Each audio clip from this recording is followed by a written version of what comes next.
What is up, guys? How is it going? I hope you guys are having a really good day. I want to have a conversation about a news article that came out January the 12th. People have been talking about it, and I want to kind of give my 2 cents on this. And so this is Andy Muschietti talking about the idea of why the movie flopped. And he said that basically it didn't appeal to the four quadrants, which is, I'll just read the article, but it deals with, the type of people that, the amount of people that are going to go see the movie. And so I'm just going to read the article real quick, and then we will discuss.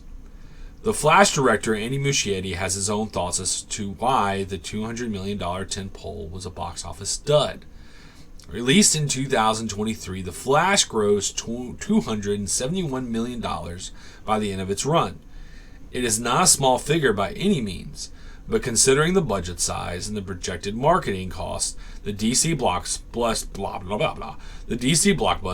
needed to double that figure to get out of the red.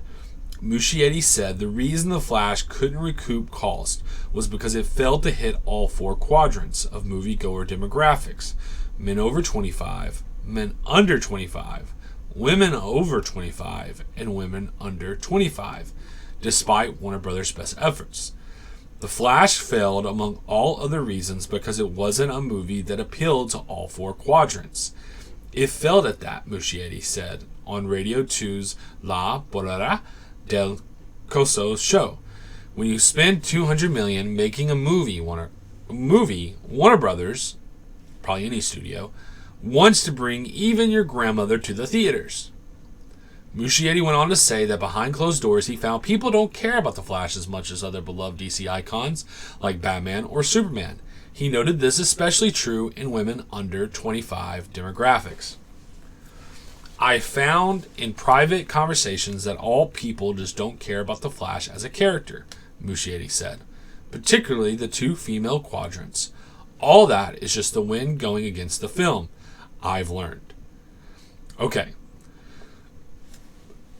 And I want to hit on this next part as the biggest part, and then we're going to really get into the discussion about the movie.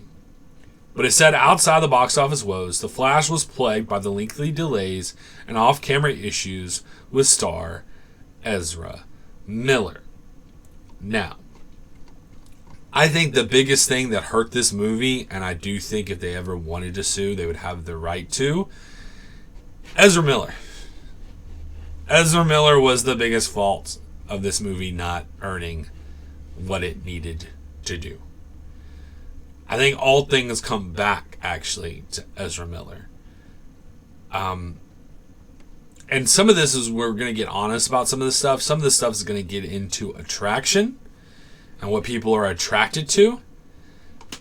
And it doesn't necessarily have to be romantic attraction, but clearly there's something about a movie star, quote unquote, where when you look at them and you go, oh, and it makes you want to see them in other things. Okay?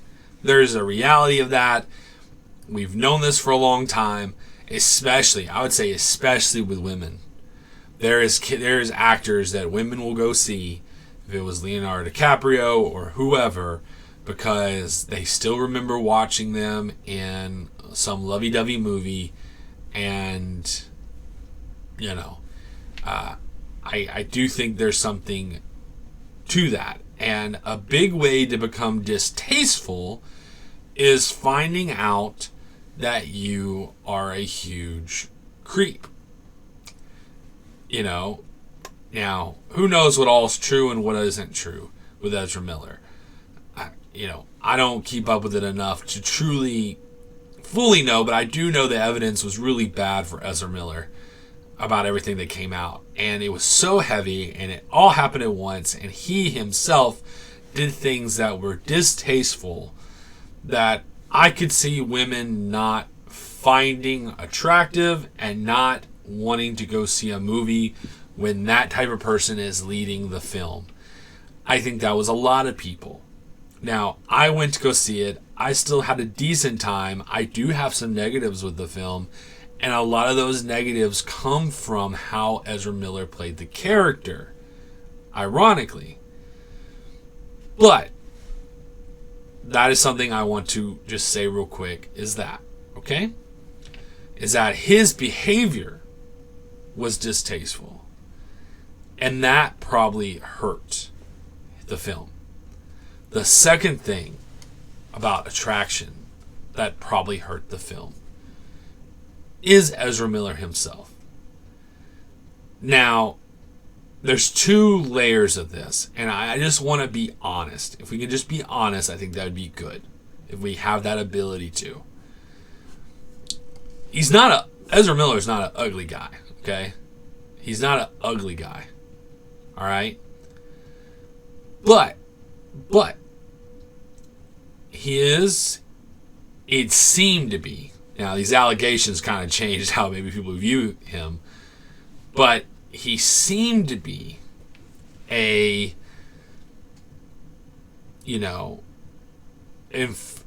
effeminate,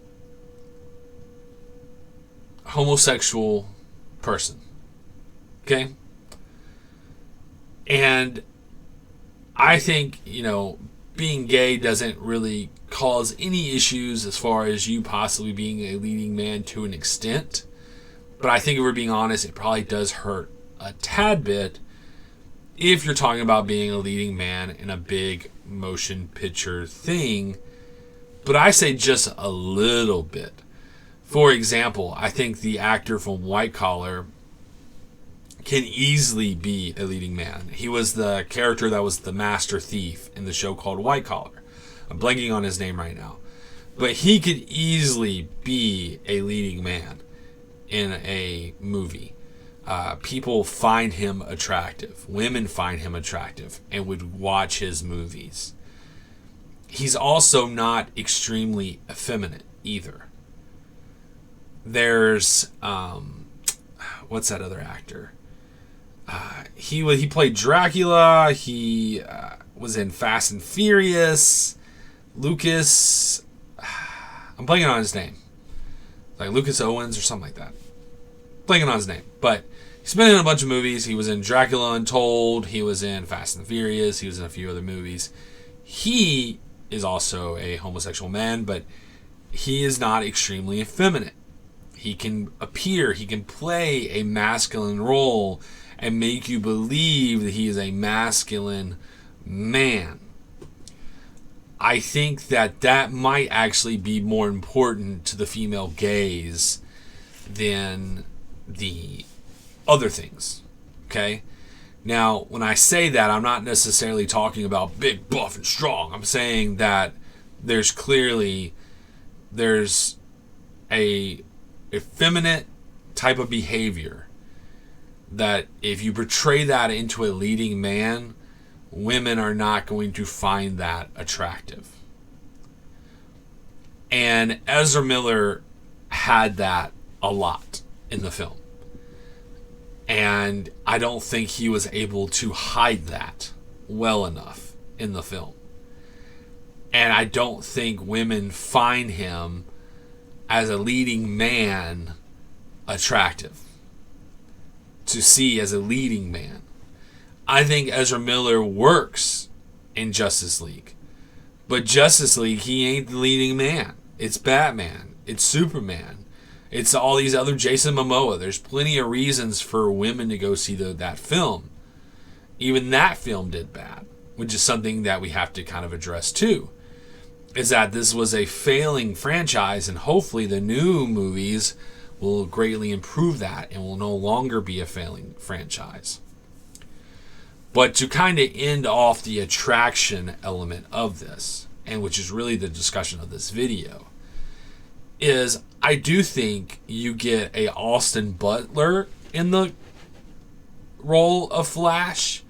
You get what is that actor? Lucas.